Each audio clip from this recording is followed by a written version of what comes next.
Well, it's easy enough to come up with a list of financial resolutions for the new year, but the key to achieving your goals is truly sticking to it. Easier said than done. Here with 5 tips to keep in mind when you are making your resolutions this year. Certified financial planner and president of Shakiba Capital, Trevor Shakiba, welcome to the show. Thank you. Now, I think it's maybe a stretch to assume that most of us are writing down our financial goals, but Trevor, you say that's a great first step. Write it down. Yeah, that's a great first step. And look, now's the time, right? Certainly reflect on 2019 and what went well and perhaps what didn't. But here's also the time now to start thinking about 2020. So absolutely write it down. And really my first tip is to start with achievable goals.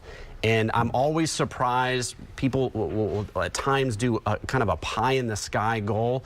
The problem with that is if you don't achieve it, you tend to just give up. So what I mean here is that if you have a lot of credit card debt or perhaps significant student loan debt and you have your first job, it's not realistic to think you're going to pay it all off in 1 year. So set a achievable goal to help give you momentum going into 2020. And they always say, how do I eat an elephant? Well, one bite at a time. Yeah. So little chips away at that is big. Now, getting back to the goal setting, you say be specific and literally write it down. I think when you see something daily or put it somewhere, that makes a difference too. Yeah, I'm always shocked by the studies, if you read them, how much more likely you are to achieve your goals if you just write them down. And some of the most successful people I know actually write their goals down multiple times throughout the day. Not just one time for the year, but actually multiple times every day. The other thing about goals, though, is it cannot be vague. It's got to be specific. So when you're talking about finances, you need to have a time frame and an amount, meaning, hey, I want to increase my net worth is not really a good financial goal. A good goal would be, hey, I've got $50,000 worth of credit card debt.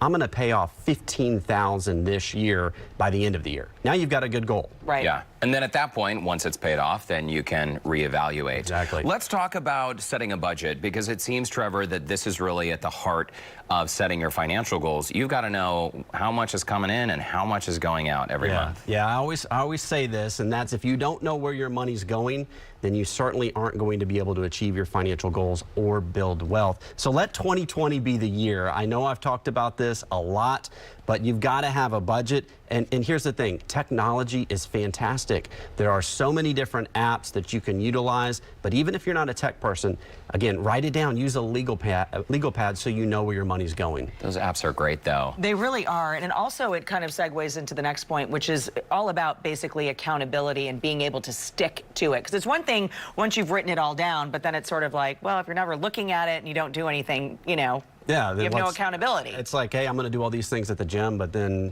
I don't ever go. So that's why I'm a really big proponent of simply telling someone, okay? Certainly if you're married, you need to be on the same page with your spouse, right? So that's a key component.